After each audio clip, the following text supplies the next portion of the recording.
여러분, 예수께서 우리를 위하여 찢기시고 피 흘리신 그 고난과 희생, 헌신을 우리가 기억하는 고난주간을 함께 보내고 있습니다. 교회마다 이 고난주간을 보내면서 그 예수의 고난을 생각하고 또한 거기에 동참하기 위해서 다양한 예배를 드리고 또 다양한 신앙의 행위들을 하고 있을 텐데요. 여러분들은 어떠한 마음가짐으로 또한 어떠한 태도로 이 시간들을 보내고 계시는지요? 어쩌면 우리에게는 매년 찾아오는 절기이기에 그저 그렇게 느껴질지도 모르겠지만 사실 이 고난주간을 보내며 우리는 누구인가, 또 우리가 무엇을 향해 걸어가고 있는가 하는 것을 생각할 수 있는 굉장한 중요한 기회들을 우리가 지금 붙잡고 있는 것이 아닐까라는 생각을 해보게 됩니다. 어쩌면 스스로를 그리스도인이라 부르는 사람들은 자신의 정체성 앞에 그리스도라는 이름을 붙임으로써 이제 예수께서 우리에게 행하신 일들을 하나의 렌즈 삼아 또한 하나의 통찰의 근거로 삼아 나 자신을 규정하려고 하고 이후 나의 삶의 방향을 결정해 나아가려는 사람들이 아닐까라는 것을 생각해 볼 때에 어쩌면 그 그리스도이신 예수께서 우리에게 행하신 이 십자가의 사랑이 과연 내 삶에 어떤 의미가 있는가 하는 것을 돌아볼 수 있는 것은 굉장히 중요한 통찰이라 할 수 있을 것입니다.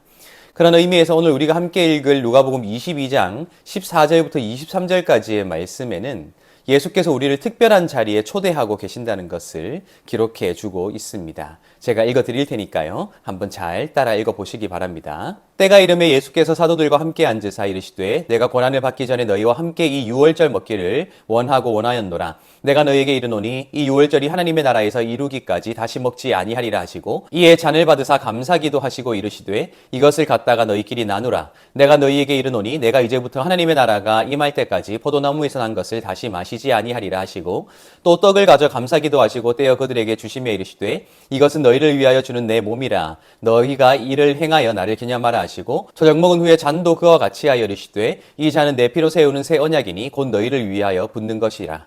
그러나 보라 나를 파는 자의 손이 나와 함께 상위에 있도다. 인자는 이미 작정된 대로 가거니와 그를 파는 그 사람에게는 화가 있으리로다 하시니 그들이 서로 묻되 우리 중에서 이 일을 행할 자가 누구일까 하더라. 아멘. 함께 읽은 이 말씀에는 우리에게 예수께서 베푸신 이 만찬에 관한 이야기를 기록하고 있지요.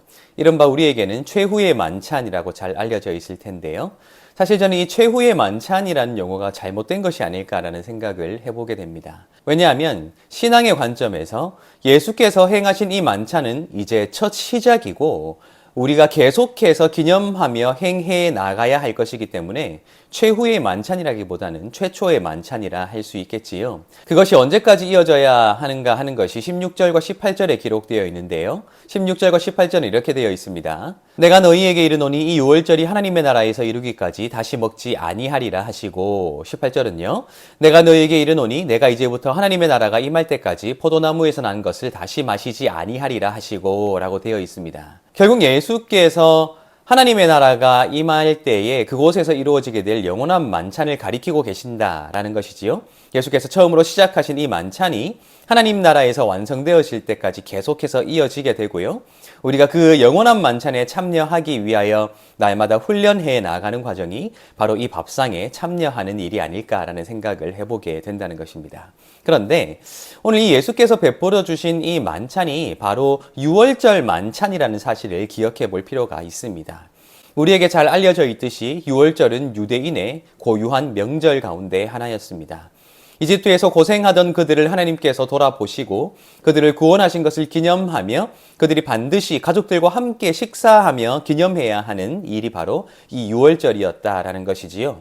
이 유월절에는 유월절 양과 또한 무교병과 다양한 음식들을 함께 나누면서 이 자녀들과 부모 사이에 중요한 신앙 전수가 이루어지게 되는데요. 이 자녀들이 이것이 무엇을 상징하느냐 하며 물을 때에 그 부모들이 하나님께서 그들을 돌아보시고 구원하시고 자유롭게 하신 사건을 상징하는 것이라고 가르쳐야 하는 굉장히 중요한 신앙 전수의 자리가 바로 이 유월절 만찬이라고 하는 것입니다. 그런 관점에서 오늘 예수와 함께 이 만찬의 자리에 참여하고 있는 이 제자들 역시 모두 혈통상 유대인들일 텐데 그들은 그들의 혈통상 가족들과 함께 이 만찬을 하고 있는 것이 아니라 예수와 함께 이 만찬을 하고 있다는 점에서 어쩌면 예수께서는 이 만찬을 통해 당신과 함께 이 만찬에 참여할 이 모든 사도들을 결국 하나님의 한 가족, 하나님의 자녀로서의 그들의 정체성으로 다시 한번 초대하고 있는 것이 아닐까라는 생각을 해보게 된다는 것입니다. 결국 그들이 이 만찬에 참여할 때마다 결국 또한 이 만찬이 가리키고 있는 바, 상징하는 바 예수의 십자가의 그 찢기신 살과 피를 기념할 때마다 그들이 하나님 안에서 어떤 존재인가, 즉 하나님께서 이 만찬의 자리에 부르신 한 형제요, 자매요, 한 가족이라는 사실을 항상 기억해야 한다는 것을 오늘 이 만찬의 자리 자체가 우리에게 말해주고 있는 것이 아닐까라는 생각을 해보게 된다는 것입니다. 따라서 어쩌면 우리가 예수의 십자가의 길을 따라 걷는 것, 그 십자가를 상징할 수 있는 이 주의 만찬에 참여하는 것은 우리에게 새로운 정체성을 부여해 줄 뿐만 아니라 이 정체성을 가지고 우리가 어떻게 어디를 향해 걸어가야 할 것인가 하는 것을 알려줄 수 있는 굉장히 중요한 지표가 될 수 있다고 생각합니다. 그것은 예수께서 이 첫 만찬이지요. 첫 만찬을 통해 우리를 한 가족으로 불러주신 이 정체성을 가지고 하나님의 나라에서 주님과 다시 이 만찬, 영원한 만찬의 자리에 앉을 때까지 우리가 한 가족으로서의 정체성을 잃어버리지 아니하고 하나됨을 상실하지 아니하고 이것에 참여하는 모든 사람들이 한 형제 자매로서 연합하여 하나가 되어 주님 앞에 다가서야 하는 것, 그것이 우리가 십자가의 길을 걷는 우리의 방향성이 되어야 되지 않을까라는 생각을 해보게 된다는 것입니다. 여러분, 교회마다 갈등하고 다투고 분열하고 있지요.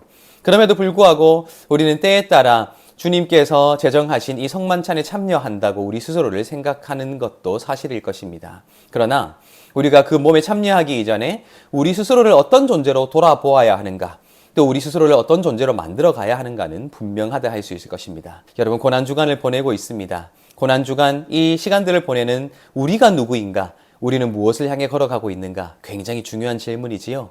이 주님께서 베풀어 주신 첫 만찬, 정말 그 자리에서 우리가 형제 자매가 되고 하나가 되고 주님 오시는 그날까지 우리가 그 영원한 만찬을 향해 걸어가고 있다는 그 방향성을 잃지 아니하고 날마다 주님을 바라보며 하나로서 주님 앞에 드려지게 되는 우리의 모든 삶이 되기를 예수님의 이름으로 축복합니다.